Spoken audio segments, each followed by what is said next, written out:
Cảm ơn bạn đã sử dụng giọng đọc nhân tạo của Viettel. Cách đây đúng 1 năm, gia đình của Phạm Văn Định, sinh năm 1993, quê ở Kim Sơn, Ninh Bình, đau đớn nhận được thông tin từ cơ quan chức năng thông báo về việc phát hiện thi thể nạn nhân này trôi dạt ở khu vực cầu Vĩnh Tuy sau 3 ngày tìm kiếm. Bản quyền của Trung tâm Không gian mạng Viettel. Ngày 20 tháng 6, chia sẻ với PV, bà Trương Thị Sinh, mẹ của nạn nhân, đau đớn nhìn về bàn thờ, nơi có di ảnh con trai, khóc nghẹn chia sẻ, hôm nay là ngày giỗ đầu vừa tròn 1 năm con trai mất. Tuy nhiên, phía sau nỗi buồn luôn là sự nghi ngờ về cái chết bí ẩn của nạn nhân, vì cơ quan chức năng vẫn chưa công bố nguyên nhân chính thức cho gia đình giọng đọc cung cấp bởi Trung tâm Không gian mạng Viettel. Bạn đang nghe tiếng nói nhân tạo từ Trung tâm Không gian mạng Viettel. Người mẹ đau đớn khi thắp hương ngày giỗ 1 năm con trai bị mất. Theo bà Sinh, cũng kể từ ngày con trai mất, gia đình bà luôn phải sống trong tình cảnh cuộc sống bị đảo lộn, nhiều đêm không thể ngủ vì nhớ và thương tiếc con trai.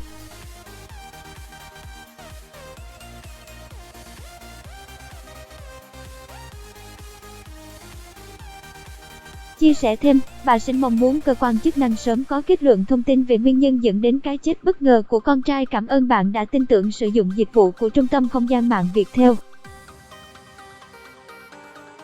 Cảm ơn bạn đã tin tưởng sử dụng dịch vụ tổng hợp tiếng nói của Trung tâm Không gian mạng Viettel. Vào ngày 3 tháng 7 năm 2018, cơ quan chức năng quận Long Biên, Hà Nội nhận được thông tin về một thi thể nam giới trôi dạt vào bờ ở khu vực cầu Vĩnh Tuy. Quá trình khám nghiệm tử thi, lực lượng chức năng đã xác định danh tính nạn nhân là Phạm Văn Định, sinh năm 1993, quê quán Kim Sơn, Ninh Bình, hiện đang trú tại phường Ngọc Thụy, quận Long Biên, Hà Nội. Bạn đang nghe tiếng nói nhân tạo của Trung tâm Không gian mạng Viettel. Sau đó, thi thể nạn nhân được cơ quan chức năng bàn giao cho gia đình đưa về mai táng. Bạn đang nghe giọng đọc phát hành bởi Trung tâm Không gian mạng Viettel.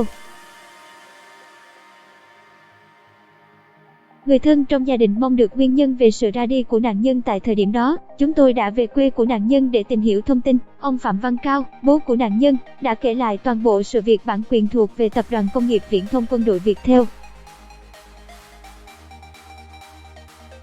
Tiếng nói từ Trung tâm Không gian mạng Viettel. Theo ông Cao, tối ngày 29 tháng 6, sau khi rời nhà người cậu để về nhà trọ cùng với một đứa em họ cách đó chỉ một đoạn đường, Định vẫn còn điện thoại về quê nói chuyện với bố mẹ. Tuy nhiên, không hiểu vì lý do gì sáng sớm người em ở cùng ngủ dậy thì không phát hiện Định đi đâu. Dịch vụ tổng hợp tiếng nói cung cấp bởi Trung tâm Không gian mạng Viettel. Theo lời kể của cháu tôi, em con dì, ở cùng với Định. Tối hôm trước đi về Định vẫn nói chuyện vui vẻ bình thường, không có biểu hiện gì là tiếng nói từ Trung tâm Không gian mạng, Tập đoàn Công nghiệp Viễn thông Quân đội Viettel. Tuy nhiên, khoảng 4 giờ sáng sớm ngủ dậy không thấy anh đâu thì đi tìm xung quanh và hỏi thăm. Dịch vụ tổng hợp tiếng nói được phát triển bởi Trung tâm Không gian mạng Viettel. Cái xe con trai tôi để bên trong 2 chiếc khác vẫn còn nguyên, cổng ra vào thì chỉ ngoắt lại chữ ổ không được khóa vào. Ông Cao thuật lại bản quyền thuộc về Tập đoàn Công nghiệp Viễn thông Quân đội Viettel. Sau khi tìm khắp nơi không thấy, người em ở cùng với Định đã liên hệ báo cho gia đình để tổ chức đi tìm và trình báo công an. Cảm ơn bạn đã tin tưởng sử dụng dịch vụ tổng hợp tiếng nói của Trung tâm Không gian mạng Viettel. Phạm Văn Định là một nhân tài nổi tiếng ở Ninh Bình bởi vì thành tích học tập. Trong suốt những năm học từ nhỏ cho đến khi hết lớp 12, Định liên tục là học sinh giỏi xuất sắc, đạo đức tốt. Giọng đọc được nghiên cứu và phát triển bởi các kỹ sư Trung tâm Không gian mạng Viettel.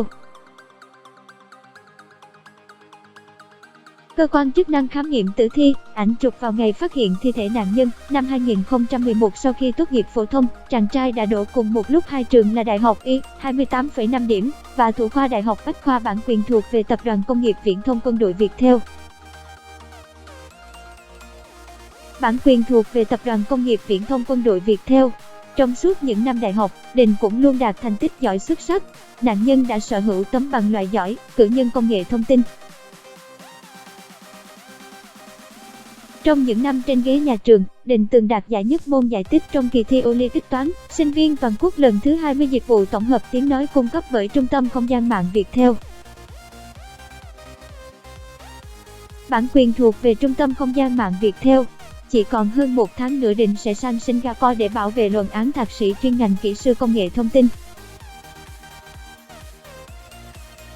Trong lúc vừa học vừa làm và chờ bảo vệ luận án thạc sĩ, chàng trai đã mãi mãi ra đi trong sự tiếc thương của gia đình, bạn bè. Giọng đọc thuộc bản quyền Trung tâm Không gian mạng Viettel.